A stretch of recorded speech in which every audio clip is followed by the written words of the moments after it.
Hi everyone. Good afternoon. My name is Vincent and I work at MoPub, a Twitter company. In a moment I will be joined on stage by Céline Droit from the very well-known gaming publisher studio Voodoo.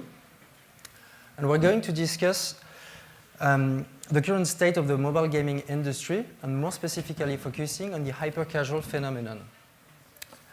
But first, I'd like to reflect on what happened these past 10 years with the introduction of mobile games on smartphones. More precisely, I'd like us to focus for a moment on mobile gaming companies and the evolution of their business models. Note that the following is based on my own observation as an industry veteran working with app developers for the past 10 years. If you think about it, when apps became a thing, gaming developers had two options. They could either sell their games, or they could give it away for free and show ads to their users.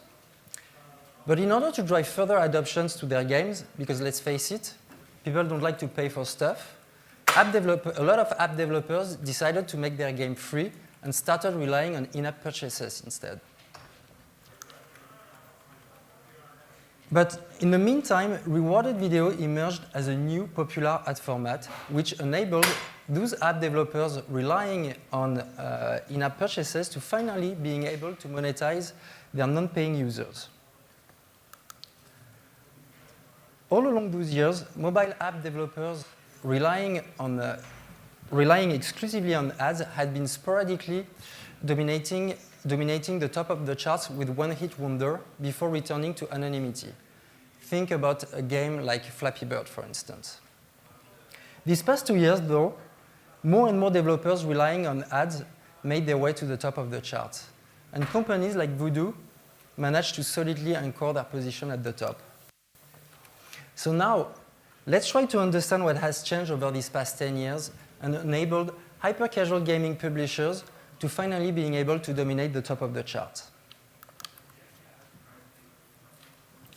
First, and simply put, doing stuff on mobile became easier, much, much easier. As a result, more people converged to mobile, which created a new army of casual players. In other words, the market had matured. I'm a bit late on the slide, sorry. I'm getting there. So in the meantime, the different app stores got flooded with millions of new games. And very quickly, challenge. In order to cope with that challenge, Silicon Valley giants like Apple, Google, Facebook, and Twitter, only to name a few, developed easy-to-use solutions to drive in-app installs at scale. It eventually translated in more ad dollars flowing and being spent on mobile, which organically increased CPM and therefore app developers' revenue, which in turn allowed app developers relying on ads to reinvest their money in order to acquire new users to play their games. And here, the value advertising growth model was born.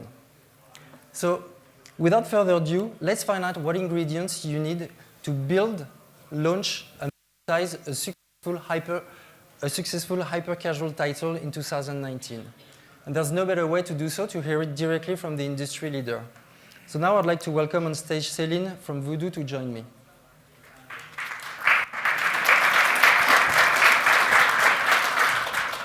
So while Céline is getting set up, I wanted to show you those numbers which reflect Voodoo's recent growth. Two metrics to call out, which I find interesting, is staff growth over the past year, but most importantly, the number of apps downloaded to date, which come from 1 billion only 4 months ago, which I find amazing. So thanks for coming. Thanks for having me. So Céline, can you quickly introduce yourself and tell us when you joined Voodoo and what is your role at Voodoo? Yeah, I joined Voodoo in 2017. So I can say I'm one of the first employees of Voodoo. And I am a user acquisition and monetization manager. Okay, thank you. And any particular titles that you worked on that people know? Yeah, I worked on big hit games, so Dune and Fireballs 3D. Okay, good. Thank you. So this time last year, Voodoo announced that they raised $200 million from Goldman Sachs, which helped to assert further the world domination of hypercasual in the app ecosystem, but also to reinforce Voodoo's dominance in this market segment. So a year later, can you tell us what has changed at Voodoo, if anything? Yes, actually the fundraising was a big step for Voodoo, as you can understand. But nothing has changed on the business side. We keep same ownership, we keep same power of decision as before.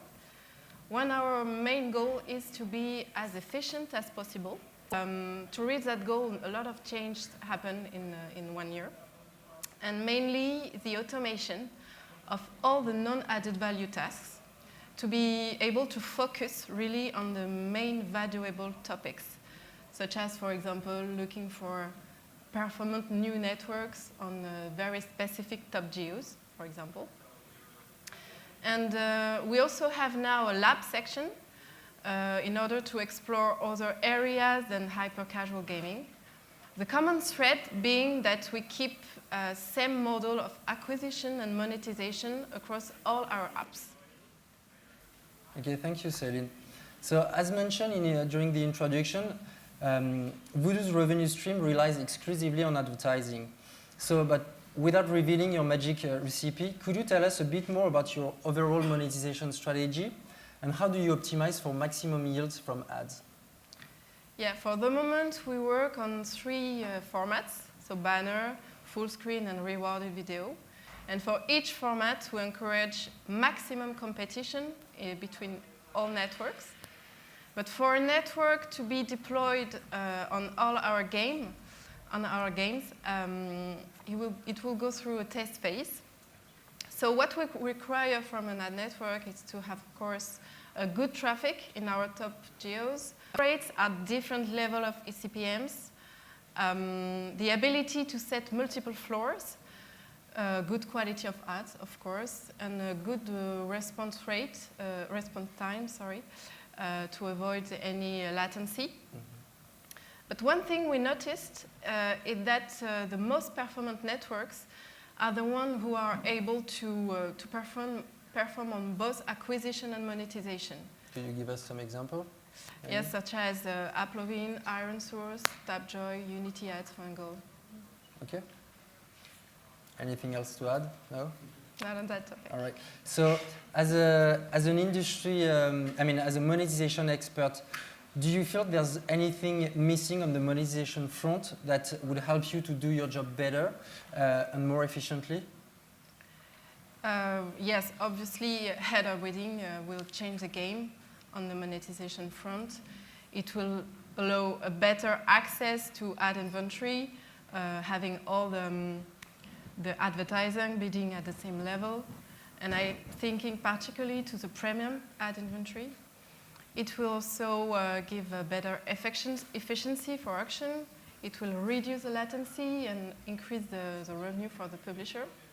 It is very likely that it will erase most of the work we have done until now on the monetization, but it's for the best. Yeah, you think it's worth it? Yeah. Definitely. So, speaking of in-app header bidding or advanced bidding, as we call it at MoPub, sounds like it was a very hot topic in 2018, and I foresee user-level data to be the 2019 hot topic among publishers. Can you tell us how do you use user-level data and what benefits you see in incorporating it in your decision-making process and in order to grow your user base? Yeah, actually, one of the top reasons of Voodoo's success is that all our decisions are data-driven, always.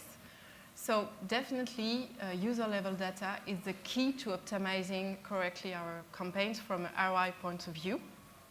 The solution we're using right now all across our apps is Tangine, which is able to tie the ad revenue to the source of the installs through attribution. So it is, for us, a very, very powerful decision tool. So hyper-casual life cycle is very short.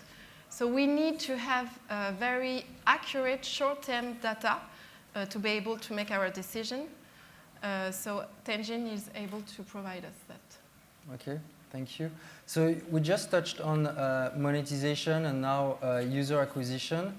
And it happens that Voodoo was one of my first clients that has decided to merge the function of user acquisition and monetization.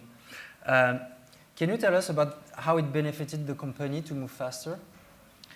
Yes, indeed, at Voodoo we merged the UA and monetization functions. It allows us to have a very general, a very cross-cutting view on all our games. And it's better for us because we are able to be more performant and drive better the profitability, the ROI of all our games. It also gives us more ownership on all the tasks, every topic we decide on our games. It definitely makes the job more interesting for us. Okay. And it's also more rewarding because we feel responsible for the success of our game along with the publisher manager. Okay, thank you. And on that note, how much time do you spend on user than monetization? Maybe like, could you tell me, could you tell us in your function how your time is split up? I would say that today we're spending 1/3 on UA, 1/3 on monetization, and 1/3 on side projects. Okay, so when it comes to side projects, and I would assume that a lot of experimentations happen during those side projects. So, from my own experience working with you, you were one of the first publishers to challenge at scale the way waterfalls are structured, and you started by optimizing by introducing numerous ad calls, and you are one of the first to do it. So, assuming experimentation is part of your DNA, can you tell us a bit more about your experimentation mindset at Voodoo? You're right. It's a real mindset. It's part of Voodoo's DNA. We never stay in our comfort zone. We are always testing new things at every level of the company. So each person at Voodoo has the ownership to test anything he finds relevant to improve the business. Mm-hmm. So for example, we tested multiple waterfall setups. Mm-hmm. We also, UA often works with the tool developers in order to develop automation tools for acquisition, monetization, creative upload, creative creation, and so on. Okay. How do you believe the hypercasual gaming space will evolve in 2019 and beyond? I think that a lot of people in the room wants to know what the industry leader thinks about that. At Voodoo, we think that hyper-casual gaming will continue to dominate, but it will probably also reach a certain level of maturation. There will be more and more competition. Games will have to be very innovative, very attractive, with deeper immersive experiences. Developers will have to be very innovative to stand out from the crowd also. Mm-hmm. As innovative as we are, for mm-hmm. example, regarding automation or the use of data. So yeah, the market will probably be more and more demanding, and it may be even more complicated to succeed without the help, without the product and marketing help from expert publishers. Like Voodoo? Like Voodoo. Okay. And before we finish this discussion, can you share with us 2 to 3 takeaways to learn from? It doesn't have to be positive. Maybe you learn from your mistakes and that you don't want the audience to repeat. To begin with, for an ad network, I would say if you want to work with us, I'm sure there are a lot of networks here who wants to maybe work with Voodoo. I would say first to understand as quickly as possible our KPIs in terms of it's not only CPI, it can be also cost per 10 gameplays, cost per 100 gameplays. We really have a ROI mindset at Voodoo. And also to prove your worth as quickly as possible on our top countries. And can you reveal what your top countries are? Yes, our tier 1 is US, UK, Canada, Australia, and China. Okay. So China is a big country. China is a big country. It's a tier 1 market for you. Yeah. Okay, interesting. And for a developer, I would say first to be realistic, because it is difficult to make a successful game. So be ready to fail. Be ready to fail very quickly, and don't be afraid to, and get back up very quickly as well. Also, it's very important, I think, to know your strengths and your weaknesses. So if you're a good game artist, for example, you should work with a good developer and vice versa. On our side at Voodoo, we have excellent publishing managers who give you all the constructive feedback you need to make a hit from your game. So yeah, don't miss the opportunity to work with Voodoo. Okay, thanks. Thanks, Céline. I'm not sure if we have time for questions. I'm going to give you a couple of minutes. But, okay, so I have a bonus question, actually. As a Frenchman, I have to ask. It seems that all the hyper-casual gaming developer, at least the hyper-casual gaming developer community in France, is really big compared to other markets, even in Europe.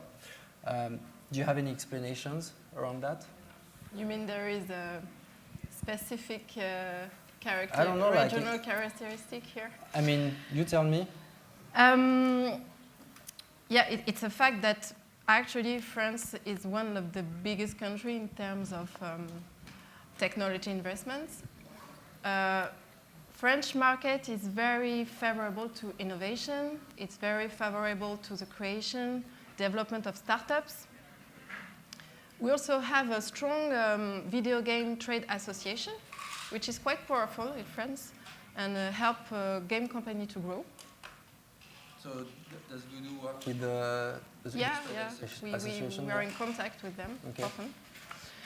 And there are many schools, universities specialized in game development as well. Okay. So all that combined, yeah, it can explain why France is a leader today in the game industry. Thank you, Céline.